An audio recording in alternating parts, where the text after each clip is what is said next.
ہم بیرونی ادائیگیاں وقت پر کیں۔ اسحاق ڈار کا کہنا ہے کہ پاکستان کے دیوالیہ ہونے کا خطرہ ہمیشہ کے لیے ختم ہو گیا ہے۔ اسحاق ڈار کا کہنا ہے کہ جو تباہی کی گئی ایک سال میں یہ ختم نہیں ہو سکتی۔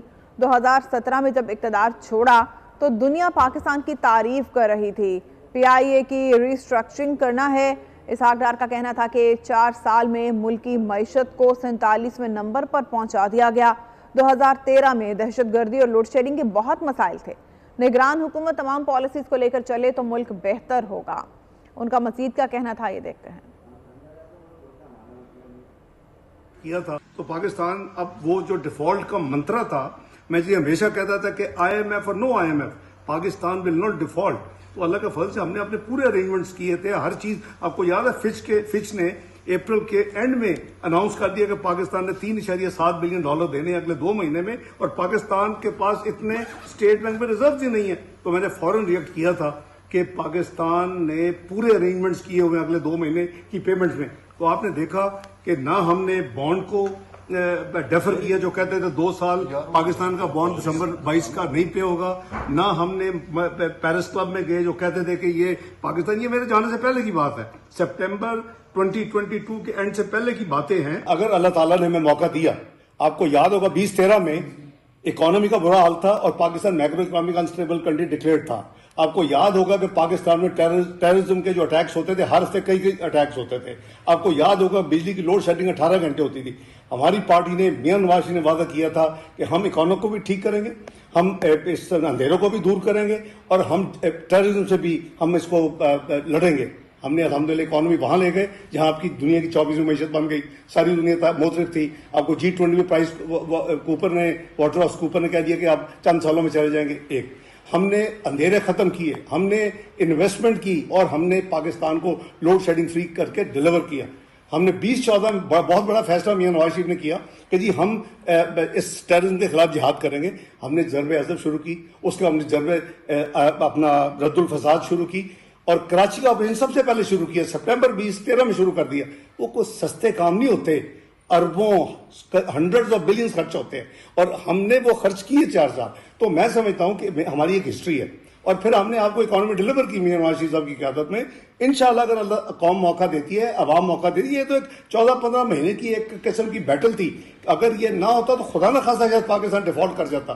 میں سمجھتا ہوں کہ اس میں جتنی پولیٹیکل کاسٹ کہتے ہیں کہ بہت زیادہ دی، پی ایم ایل این نے دی ہے ہم نے، لیکن ورتھ وائل، اپنے ملک کو بچایا، سیاست کو ریاست کی وجہ سے اس کے اوپر قربان کیا، کرنا چاہیے ریاست۔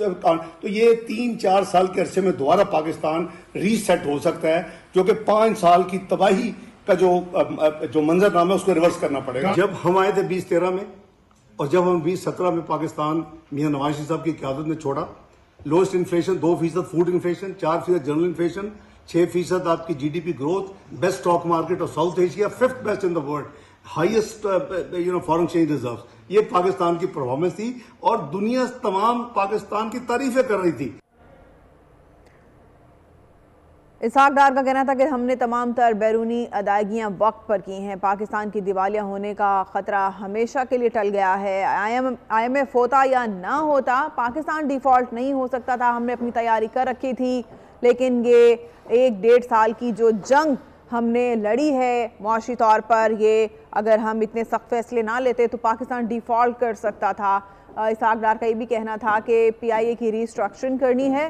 اسحاق ڈار کا کہنا تھا کہ 4 سال میں ملکی معیشت کو 47ویں نمبر پر پہنچا دیا گیا۔ 2013 میں دہشت گردی اور لوڈ شیڈنگ کے بہت مسائل تھے۔ حکومت تمام پالیسیز کو لے کر چلے تو ملک بہتر ہوگا۔ کی باتیں ہیں، دنیا یہ کہہ رہی تھی، اور شاید یہ دنیا یہ توقع کر رہی تھی کہ یہ ملک خدا نہ خواستہ ڈیفالٹ کرے تو پھر ہم اس کے ساتھ نیگوشیٹ کر رہے ہیں۔ میں کہہ چکا ہوں یہ پہلی دفعہ نہیں، اور میں سمجھتا ہوں کہ اللہ تعالیٰ کے فضل و کرم سے اور عوام کی دعاؤں سے پاکستان کو ہم نے اس بھنور سے نکالا۔ ہم نے ماضی میں بھی ہماری ایک ٹریک ریکارڈ ہے ڈیلیور کرنے کا، اور 2013 سے 2017 بھی ہم نے آپ کو نمبر سارے آپ کے سامنے ہیں، وہ ایک ڈاکومنٹڈ ساری اپنی آپ کی اکانومی کے انڈیکیٹرز ہیں۔ انشاءاللہ اسی طرح پاکستان کو دوبارہ ترقی کے راستے پہ ڈالیں گے۔ کوئی بھی جماعت ہو اور کوئی بھی انسان ہو، جب آپ اپنے سیکیورٹی اداروں کے اوپر حملہ، اس کا مطلب ہے کہ آپ انارکی پھیلانا چاہتے ہیں۔ آپ ملک میں آپ افراتفری، اور آپ ملک میں ایک جو کلٹ اپنا یوز کر رہے ہیں اس کی اجازت نہیں دی جا سکتی. وہ پی ٹی آئی ہو, وہ ہماری کوئی جماعت کے کوئی, کسی کو اجازت نہیں دی جا سکتی. پاکستان کمز فرسٹ اور اس پہ کوئی کمپرومائز نہیں. دنیا یہ کہہ رہی تھی. اور یہاں پر آپ کو بتائیں کہ ترک ایوان صدر کی جانب سے خصوصی دعوت پر سربراہ پاک فضائیہ کا دورہ ترکیہ. Air chief